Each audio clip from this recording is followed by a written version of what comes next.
Well, Bore da, good morning, and it's a real pleasure to open the second day of Welsh Conference here in Newport, and to do so as Parliamentary Under-Secretary of State for Wales.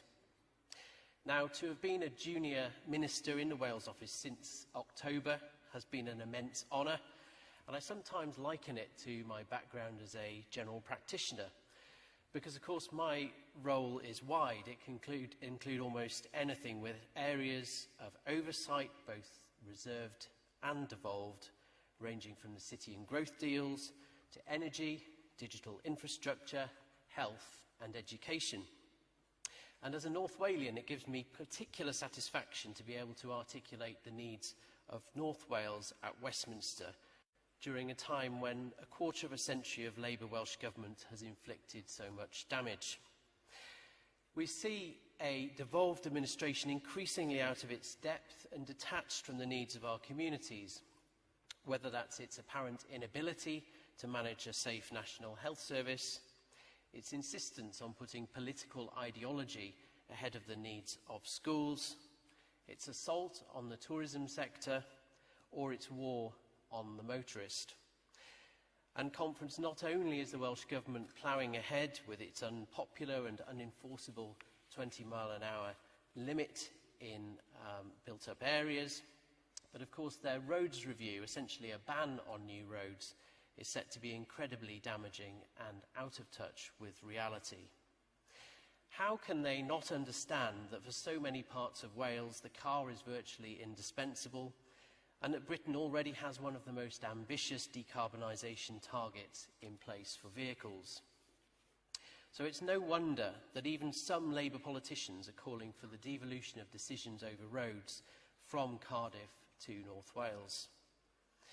And at a time when Labour's focus in Wales continues to be on expanding the number of politicians in Cardiff Bay, adopting separatist policy, including worryingly trying to acquire powers over policing and justice, it falls to us as Conservatives to forge a brighter future. And with that in mind, I'm extremely pleased to be able to introduce my friend Tom Tugendhat, Minister of State for Security in the Home Office.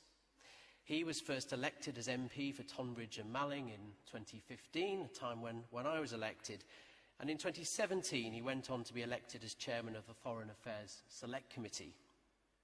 He became the youngest person to hold that post, and he served with distinction until 5 years later he was appointed Minister of State, attending Cabinet. His responsibilities included countering terrorism, domestic state threats, cybercrime, economic crime, and serious and organised crime. Prior to his election to Parliament, Tom worked as a journalist and a PR consultant in the Middle East.